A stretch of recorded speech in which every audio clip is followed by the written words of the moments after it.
Olá, turma! Eu sou a professora Aline Moreira, professora de Geografia. Estou aqui para mais uma videoaula, tá? O tema que a gente vai conversar hoje vai ser a indústria moderna. Lembrando que essa videoaula ela vai ficar gravada no meu canal do YouTube com o meu nome, Aline Moreira, tá bom? E aí hoje nós vamos conversar um pouco sobre essa indústria moderna. Quando a gente fala de indústria, a gente vai perceber que a indústria ela se localiza no setor secundário. A nossa economia é dividida em setor primário, secundário e terciário, né? Lembra, primário, agricultura, pecuária, extrativismo. Secundário, indústria. Terciário, comércio e serviços. Então, a indústria se localiza no setor secundário. E o que seria indústria? A indústria é a transformação de matéria-prima em outros produtos, né? E se a gente olhar hoje ao nosso redor, nós vamos perceber que quase tudo que existe hoje, né, sofreu alguma transformação. Então, a indústria hoje, ela é presente, né, plenamente na nossa sociedade. A maior parte da nossa sociedade, a maior parte, tá, é caracterizada por ser uma sociedade industrializada. Ou seja, que transformou a matéria-prima em produtos, em objetos, que tenham alguma aplicação, né? E aí, quando a gente percebe, por exemplo, lembrando a sala de aula, né? Então, a gente olha para uma sala de aula. Então, a gente vê carteiras, mesas, lousa, ventiladores, tudo sofreu uma transformação. Pincel, a farda, né? Aí, a nossa farda, você vê a farda de vocês, ela segue um padrão, né? Ela é produzida em grande quantidade. Então, isso seria características da indústria. Então, o que vai marcar a industrialização? Principalmente a entrada da indústria moderna. É quando eu percebo marcantemente essas características, né? Então, eu vejo aí a produção em série, a produção em escala, em grande quantidade, seguindo um padrão. Eu vejo a presença de maquinofaturas, que é o uso de máquinas. Eu vejo a presença da especialização do trabalho. Cada pessoa desenvolve uma atividade diferente dentro daquela indústria, né? Então, o trabalho cada vez mais especializado. Qualificação do trabalho, né? Então, tudo isso vai ser características da indústria, né? A mais-valia, que é o ganho em cima do tempo do trabalhador. Então, tudo isso marca a atividade industrial. Só que antes da indústria, nós tivemos outras atividades. Como eu já falei até na fase do capitalismo industrial, a gente conversou um pouco sobre isso, né? Então, antes da chegada da indústria moderna, existia o artesanato. Mas ele não tinha a mesma função que a indústria ocupou na sociedade, né? Mas o artesanato sempre existiu. Ele é um trabalho manual, individualizado, simples, que conta a criatividade do artesão, né? Então, se vocês perceberem, um produto de fruto de uma industrialização e fruto de um artesanato, você consegue identificar logo a diferença. Porque o produto do artesão sempre vai ter a criatividade. Então, você pega uma bolsa, você pega uma calça, um vestido, uma mochila, tudo isso, ou mesmo uma cadeira, tudo que é feito pelo artesanato, você percebe logo porque tem a criatividade do artesão. O que não acontece muito na indústria, né? Porque a indústria já vai ter que ser produzida em grande quantidade, seguindo um padrão, uma escala. Então, você percebe que essa criatividade já não conta muito. E depois do artesanato, chegando no século XVII, nós entramos na manufatura, que seria essa fase de transição entre o artesanato e a indústria. Então, na manufatura, no século XVII, nós tivemos aí o surgimento das corporações de ofício. Então, os artesãos se uniam e montavam pequenas oficinas, né, para produzir. Só que o que é muito importante, tanto no artesanato como na manufatura, a criatividade do artesão ainda é levada em consideração, né? E também o artesão, ele é dono da produção. Então, ele é dono da mesa que ele faz, ele é dono da cadeira que ele faz, o que já vai se perder na indústria moderna. Por quê? Porque como nós estudamos no capitalismo industrial, a indústria moderna vai ser marcada também pela divisão de classes. Então, vocês lembram do comerciante, lá do capitalismo comercial, século XV, XVI, Portugal e Espanha? Então, o comerciante enriqueceu, ganhou muito dinheiro. Então, esse comerciante, quando chegou no final do século XVII, é ele que vai comprar as máquinas, ele vai colocar no espaço chamado fábrica, né? E aí ele vai virar o burguês nessa fase da industrialização, da indústria moderna. E o artesão que não tinha dinheiro para comprar essas máquinas que surgiram, ele vai ser obrigado a vender a sua mão de obra em troca de um salário, né? E aí ele vai virar o proletariado. Então a gente vai ter uma sociedade dividida em burguesia e proletariado, certo? Então nesse momento, o burguês, ele vai ganhar em cima da produção. Por quê? Porque a cadeira não é mais do proletário, que era o artesão. A mesa não é mais, agora a mesa é do patrão, é do burguês, o parafuso, o carro, a geladeira. E ele ganha em cima dessa produção. Só que ele também vai ganhar em cima do tempo do proletariado, né? Então, como ele ganha em cima do tempo de serviço do proletariado, ele vai praticar mais-valia, né? Certo? Então, são características marcantes na indústria moderna. E aí a gente vai ver essas fases, dessas etapas da industrialização. Então, tudo começou na primeira revolução industrial, tá? Então, essa indústria moderna. Essa primeira revolução industrial que vai acontecer no século XVIII, na Inglaterra, em 1870. O que é que você vai perceber? Você vai perceber ali que a Inglaterra ela vai assumir o controle mundial, né? Então, Portugal e Espanha saem um pouco de cena. E nessa fase do século XVIII, a grande potência vai ser a Inglaterra. Porque a Inglaterra ela vai enriquecer, né? Ela vai realizar atividades comerciais que possibilitaram ela a entrar nessa revolução industrial, tá certo? E essa revolução industrial, ela vai ter como característica, né, a descoberta da máquina a vapor. Essa máquina a vapor que vai usar o carvão como fonte de energia para produzir calor, né? E as primeiras máquinas que surgiram foram máquinas de fiação, então máquinas de tecido.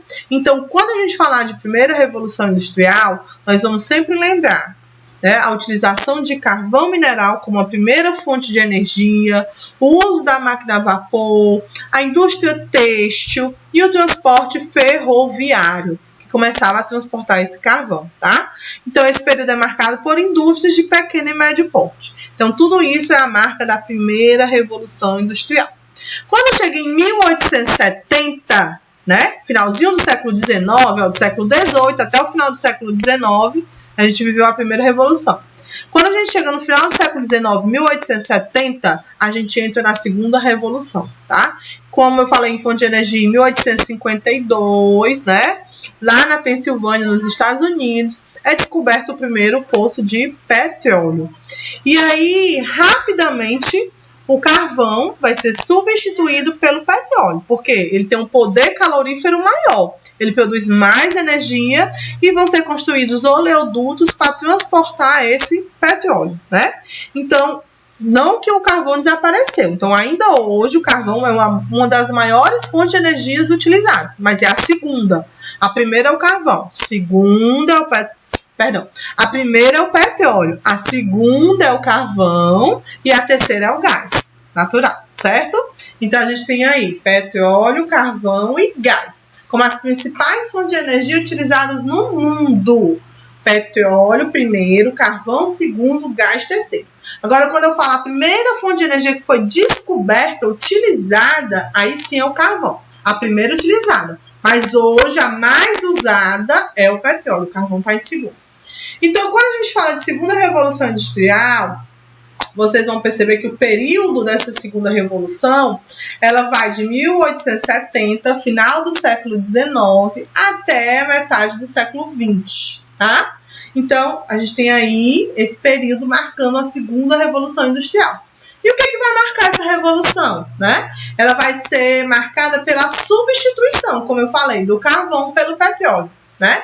Nós vamos também ter a descoberta do motor a combustão, o que vai ser possível desenvolver a indústria automobilística e a descoberta da eletricidade. Então, tudo isso vão ser características marcantes para a segunda revolução industrial, né? Então a gente tem aí, ó, a descoberta da eletricidade, de motores elétricos. Isso vai trazer grandes inovações, né? Grandes inovações. Aí nós vamos estudar na parte 2 de indústria o Taylorismo e o Fordismo, tá? E depois o Toyotismo, que é justamente quando começa esses processos produtivos visando maior lucro, né? Maior lucro.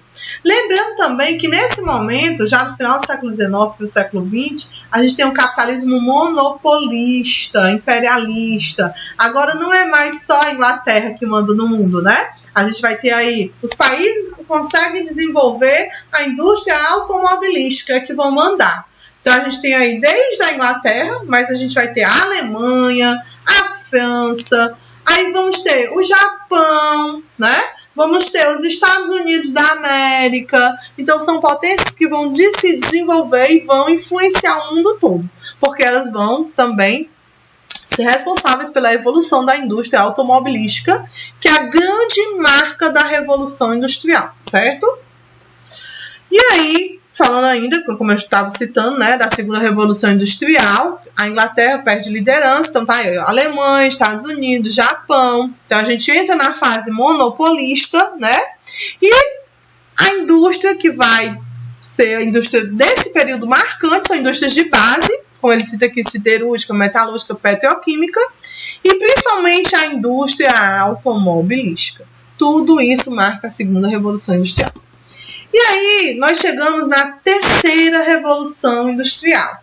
Essa terceira Revolução Industrial, ela é também chamada de Revolução Técnico-Científica e Informacional, tá? Então, por que a Revolução Técnico-Científica e Informacional? É a técnica unida à ciência e unida à informação. Eu coloquei aí até um computador antigo, porque isso vai ser o símbolo da terceira revolução, né? Essa revolução que começa já no final do século XX, a partir da década de 70, né? O mundo é marcado pelo conhecimento e pela tecnologia avançada. Então, os setores de ponta, então hoje nós, no lugar da indústria automobilística, nós vamos ter a indústria de ponta. O que é uma indústria de ponta? É uma indústria de alta tecnologia. A gente tem a informática, a robótica, telecomunicações, a química física, né? A indústria de novos materiais, biotecnologia, engenharia genética. Então, tudo isso vai ser a marca da terceira revolução industrial, que é marcada por um intenso processo de globalização, né? Da informática, do conhecimento. Então, tudo isso é muito importante para desenvolver a terceira revolução industrial. E aí, gente, nós podemos classificar os países da seguinte forma. Eu nem coloquei aqui, mas eu vou falando para vocês. Que é industrialização clássica ou original, industrialização tardia ou retardatária. Quem são os países que têm industrialização clássica ou original? É aqueles países que passaram por todas as fases, desde o início. Ele passou pela primeira, começou no século XVIII, né? E aí eles vão passar pela maquinofatura, indústria têxtil, depois entra na segunda revolução, hoje estão na terceira e já na quarta, né? A indústria 4.0, né? Então já também estão aí desenvolvendo a indústria 4.0. Depois também vou falar sobre isso. E esses são os países de industrialização clássica ou original. E aí você vai lembrar de quem? Você vai lembrar dos países do norte, dos países centrais, tá? Então, você tem Canadá, Estados Unidos, Japão, Alemanha, França, Inglaterra, né? São países que têm industrialização clássica ou original. Mas tem um outro grupo que é marcado pela industrialização tardia ou retardatária. O que é que isso quer dizer, gente? Que eles só começaram a se industrializar depois, tá? Muitos só no século XX. O caso do Brasil no final do século XIX, né? Devido ao café, gerou grande... Houve um início um pouquinho antes de indústria, mas foi bem localizado. Mas quando a gente fala de indústria mesmo, assim, de desenvolver, final do século XIX, com o café, né? Vai ser responsável, e também também a Segunda Guerra Mundial, né, que vai dar um boom na nossa industrialização. Que a nossa industrialização brasileira é a industrialização de substituição de importação. Como eu não estava conseguindo comprar, então eu tinha que desenvolver aqui dentro, né? Então, por isso que vai alavancar a nossa indústria. Mas lembrando que a nossa indústria ela é tardia ou retardatária. Isso quer dizer o quê? Que os países do sul, os países periféricos, os países subdesenvolvidos, a maioria, né, tiveram industrialização tardia ou retardatária. Isso quer dizer que eles não passaram pelas três. Eles não começaram lá do início, pela primeira. Muitos já entraram na segunda, importando máquinas, né? Então já entraram na segunda revolução e agora alguns que estão na terceira, né? E muito assim com a presença de transnacional, multinacional, uma dificuldade tecnológica muito grande, uma dependência tecnológica. Então esse grupo ele é classificado como industrialização tardia ou retardatária, tá? Então, só recapitulando, a gente tem industrialização clássica, original, industrialização tardia ou retardatária, ok? E quando a gente fala de a classificação das indústrias, a classificação mais utilizada é a da finalidade dos bens produzidos. Então, para que serve esse bem? Então, eu tenho uma indústria de base. O que seria indústria de base? É uma indústria, o nome já está dizendo, é a base. Ela vai produzir materiais para outras indústrias. Então, eu chamo de indústria de base. Eu tenho aqui a petroquímica, a siderúrgica. Por quê? Porque ela produz aço, né? Aço, ferro, ela produz petróleo. E isso vai originar vários outros produtos. Por isso que ela é a indústria de base. Metalúrgica, siderúrgica, petroquímica. E muito importante para o desenvolvimento de um país, tá? A indústria de base. É tanto que quando o país ele está em crise, enfrenta algum problema assim, muito grave de recessão, a primeira coisa que eles fazem é ter um pouco de controle da indústria de base, né, para poder ter um fôlego melhor, né, para poder melhorar suas finanças, né. Então, os países às vezes gostam de controlar a sua indústria de base, tá? E aí nós temos a indústria de base que se divide em duas, indústrias de bens de produção, como eu falei, é aquela que produz, a indústria de base, de bens de produção, né? É aquela que produz matéria-prima para outras indústrias, siderúrgica, celulose, papel, petroquímica. E a indústria de bens de equipamento, ou de bens de capital, ou de bens intermediários, produz máquinas e energias para outras indústrias. Máquinas, ferramentas, energia elétrica, então indústria de base. Sempre lembrando que a indústria de base vai produzir, né, vai transformar a matéria-prima em um produto, mas esse produto ele vai ser transformado novamente, porque ela é uma indústria de base. E depois da indústria de base, a gente tem a indústria de bens de consumo, tá? Que essa indústria ela já vai para o consumidor final, ela não vai sofrer uma outra transformação, então ela já vai para o consumidor final, diferente da de base. Então, a indústria de bens de consumo ela se divide em duas. Bens de consumo duráveis e bens de consumo não duráveis. Então, a bens de consumo duráveis, o nome já está dizendo, ela tem uma durabilidade maior. Eu costumo dizer que ela tem uma vida útil maior do que a não duráveis. Isso não quer dizer que ela também dure muito, né? Porque com o passar dos anos, a gente percebeu que uma evolução do sistema capitalista foi fazer com que a gente comprasse cada vez mais o mesmo produto. Então, o capitalismo ele não se sustenta pela quantidade de vezes que eu vou comprar uma bolsa. Se eu precisar comprar uma bolsa só uma vez e essa bolsa durar para sempre, o capitalismo não se sustenta, né? Então, eu vou ter que comprar essa bolsa, ela vai ter que quebrar e eu ter que comprar várias vezes. Então, e outra coisa, deu tão certo que antes mesmo de quebrar um celular, por exemplo, antes mesmo do celular quebrar, eu já quero um novo. Na minha cabeça, eu coloco a ideia do avanço tecnológico, da modernização, de que o meu produto está ultrapassado. Mesmo sem quebrar, eu já quero trocar, né? Então, isso aqui é uma chave do capitalismo para ele se manter, se sustentar, né? E aí, a indústria de bens de consumo durável é aquele produto que tem, eu posso dizer que ele tem uma vida útil maior. Ele tem uma vida útil maior. Então, é aquele que produz produtos com aproveitamento continuado. Então, eletrodomésticos, móveis, veículos, tudo isso é indústria de bens de consumo duráveis. E indústria de bens de consumo não duráveis? Aí eu digo, não duráveis é aquela que tem uma vida útil menor, né? uma vida útil menor. Então, por exemplo, o álcool, né? Eu vou usar o álcool aqui como limpeza, né?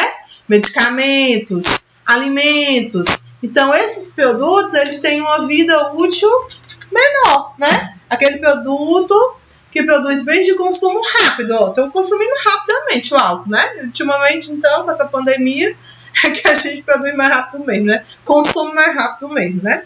Então, pessoal, essa é uma parte da atividade industrial, da indústria moderna que nós falamos hoje. Na próxima aula, a segunda videoaula sobre esse tema, eu vou falar sobre Taylorismo, Fordismo e Toyotismo, ok? Então, qualquer dúvida, eu estou à disposição. Podem fazer comentários lá no YouTube também, tá certo? Ou no Google Classroom. Também comentem o vídeo, qualquer dúvida, tá bom? Que a gente está aqui para ajudar. Um abraço a todos.